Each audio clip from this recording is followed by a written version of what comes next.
अस्सलाम वालेकुम दोस्तों।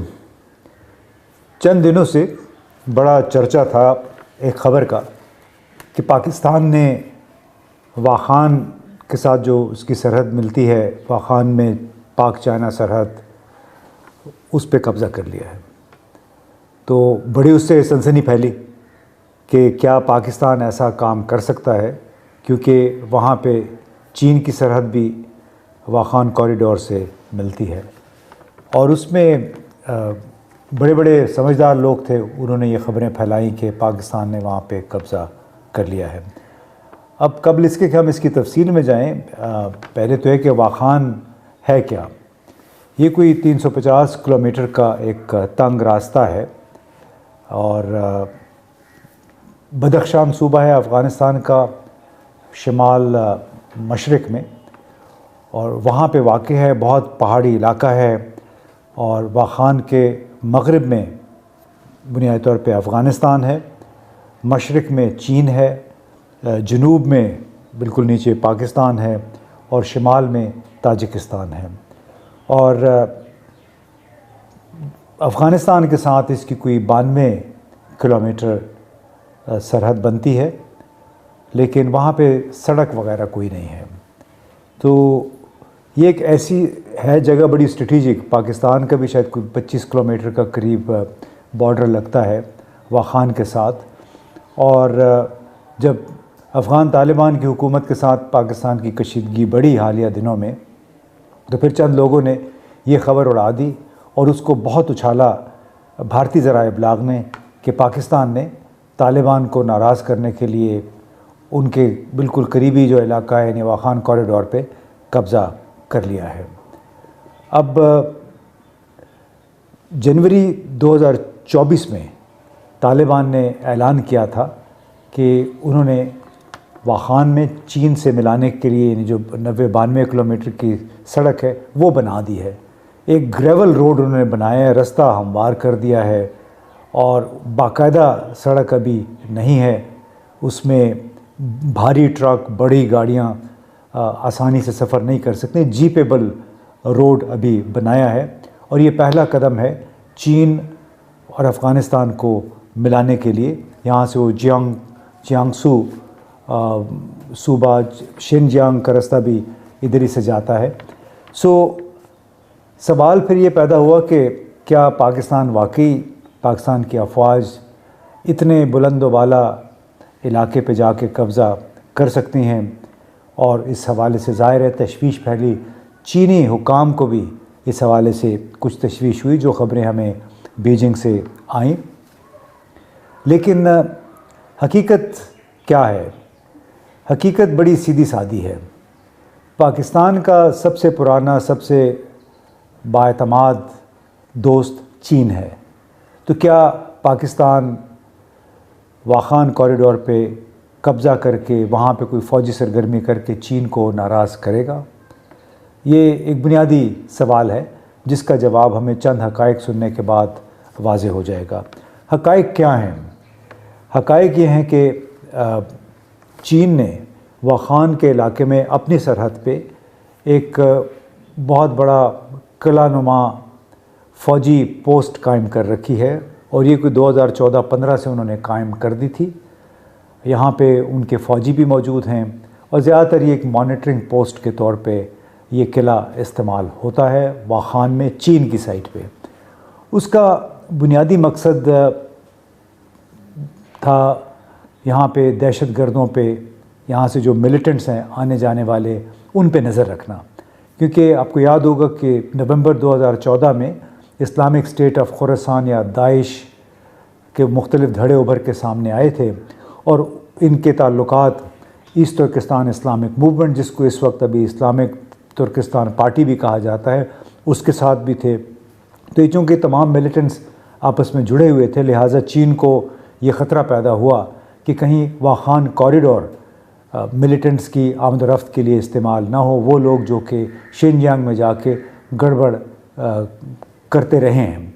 तो उस वक्त बाकायदा ये पोस्ट कायम की गई। अफ़गानिस्तान में उस वक्त सदर अशरफ गनी की हुकूमत थी और उनके ये बाकायदा इल्म में थी ये सारी बातें।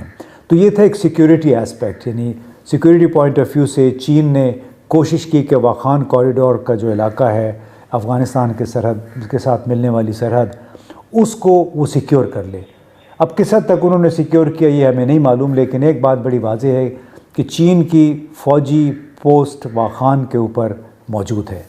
तो अब क्या इन हालात में पाकिस्तान कोई ऐसा काम कर सकता है जिससे पहले से नाराज़ अफ़गान मज़ीद नाराज़ हो जाएं और चीन को भी हम अपना दुश्मन बना लें? अब चंद हक़ाइक़ है मैं आपके सामने रखूं कि पाकिस्तान ऐसा काम क्या कर सकता है या नहीं। कि जनवरी 2023 में चीन की एक चाइना नेशनल पेट्रोलियम कंपनी ने अफ़गान तालिबान के साथ दरियाए आमू के इलाके में तेल और गैस निकालने का एक मुआहदा किया, $150 मिलियन मालियत का। यानी अगस्त 2021 में जब से तालिबान वापस आए हैं इक़्तिदार में, तो उस वक्त से चीन की कोशिश थी कि उनकी माली इमदाद भी की जाए, सियासी सपोर्ट भी की जाए, और उसके साथ साथ चीन की जो निजी कंपनियां हैं उन्हें इजाज़त दी गई कि आप जाके अपने लिए कारोबार तलाश करें। तो उसी के तहत जनवरी 2023 में ये तेल और गैस निकालने का मुआहदा हुआ दरिया आमू के इलाके में शिमाल में। इसके बाद कुछ ही अरसे बाद चीन ने तुनशी नाम से एक पेशरफ्त की और उसका बुनियादी मकसद था कि अफ़गानिस्तान की मईशत की बहाली, चीन को अफ़गान फ्रूट, चलगोज़ों और अनार जैसे फ्रूट्स की बरामद, यानी उनकी जो बरामदात थी, बहुत कीमती चीज़ें हैं चलगोज़ा और अनार, और उसकी बड़ी मांग है चीन में। इस तरह तुनशी इनिशिएटिव के तहत चीन ने अफ़गान बरामदात तकरीबन उन पर 100% टैक्स माफ़ कर दिया। इस तरह फिर अप्रैल 2023 में बहुत कीमती धात है लिथियम, जो कि बैटरीज़ में इस्तेमाल होती है, और दुनिया भर में अमेरिका और चीन के दरमियान जंग भी इस वक्त इसी धात पे हो रही है कि कहाँ कहाँ पे इसके ज़खायर हैं। तो अप्रैल 2023 में एक बहुत बड़ा कई $100 मिलियन का एक मुआहदा हुआ अफ़गानिस्तान के कुछ इलाकों से लिथियम के ज़खायर को निकालने और प्रोसेस करने के लिए। फिर चीन और अफ़गानिस्तान के दरमियान कार्गो ट्रेन सर्विस भी शुरू हुई, और 23 नवंबर 2023 में एक ट्रेन 55 बोगियों में ज़रूरी अशियाए इस्तेमाल लेकर मज़ार शरीफ पहुंची। ये ट्रेन कज़ाकिस्तान और उज़्बेकिस्तान से होते हुए मज़ार शरीफ 22 दिनों में पहुंची थी, और ये पहला एक बराह रास्त लिंक था। इसके अलावा चीन ने पाकिस्तान और अफ़गानिस्तान के दरमियान रेल लिंक को बाकायदा करने के लिए, ट्रेन सर्विस को बाकायदा करने के लिए कराची से लेकर मज़ार शरीफ तक एक ट्रेन ट्रैक बिछाने पे भी आमादगी ज़ाहिर कर रखी है। चीन और अफ़गानिस्तान के दरमियान 2023 में दो तरफ़ा तजारत $1.3 अरब थी। 2024 में इसमें कुछ इजाफ़ा हुआ $200-300 मिलियन का। और अफ़गान बरामदात आपको मालूम है कुछ ज़्यादातर खुश्क मेवाजात हैं, चमड़े की मसनूआत हैं, कालीन हैं, और चीन ने अफ़गानिस्तान का बाकायदा एक सफ़ीर को कबूल किया हुआ है बीजिंग में। इस तरह चीन ने अपना सफ़ीर भी मुकम्मल फुल फ्लेज सफ़ीर अफ़गानिस्तान भेजा हुआ है। तो ये वो कॉन्टेक्स्ट है कि जिसमें एक तरफ चीन की ख्वाहिश थी, उसकी तशवीश थी कि दहशतगर्दी का रास्ता कैसे रोका जाए। इसी हवाले से अफ़गानिस्तान के साथ भी उसके मुज़ाकरात चल रहे हैं, पाकिस्तान के साथ भी और दूसरे मुल्कों के साथ, ताकि वहाँ पे Islamic state of Khorasan province या ईस्ट तुर्किस्तान इस्लामिक मूवमेंट के जंगजू वाखान कॉरिडोर या कोई और रास्ता इस्तेमाल ना करें शिनजियांग जाने के लिए।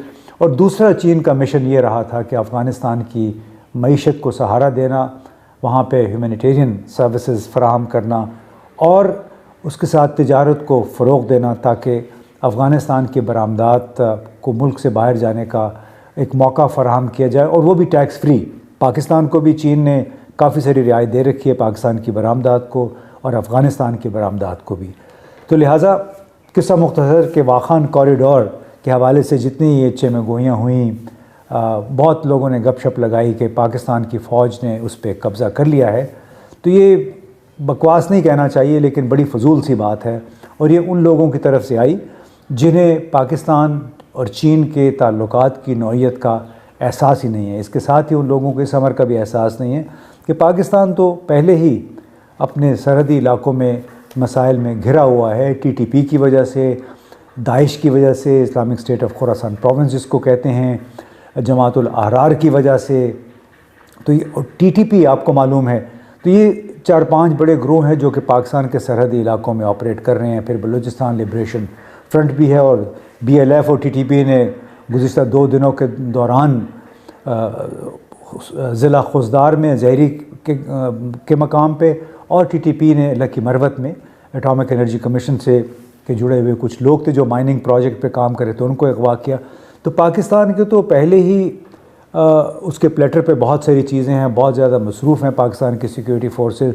तो क्या वो ऐसा एक बेवकूफ़ी का काम करेंगी कि उस इलाके पे जाके कब्ज़ा करें जहाँ उसके इंतहाई करीबी दोस्त चीन के इक़्तिसादी और सिक्योरिटी मफादात हैं और वो वहाँ पे मौजूद हैं, और फिर वो मुल्क यानी चीन अफ़गानिस्तान के साथ भी ताल्लुकात बेहतर करना चाहता है ताकि वहाँ से सिक्योरिटी या दहशतगर्दी जो है वो चीन ट्रैवल करके ना आ सके, और साथ ही साथ एक इलाकाई तिजारत और जो मईशत है उसको भी सहारा दिया जा सके। तो ये थी वाखान की कहानी कि वहाँ पे पाकिस्तान की फ़ौज ने कब्ज़ा नहीं किया है और ना ही करने का सोचेगी, क्योंकि हम दूसरे के साथ तो कशीदगी मोल ले सकते हैं, चीन के साथ दुश्मनी कायम करने का मेरा ख़्याल है कोई तसव्वुर भी नहीं कर सकता पाकिस्तान में। बहुत बहुत शुक्रिया।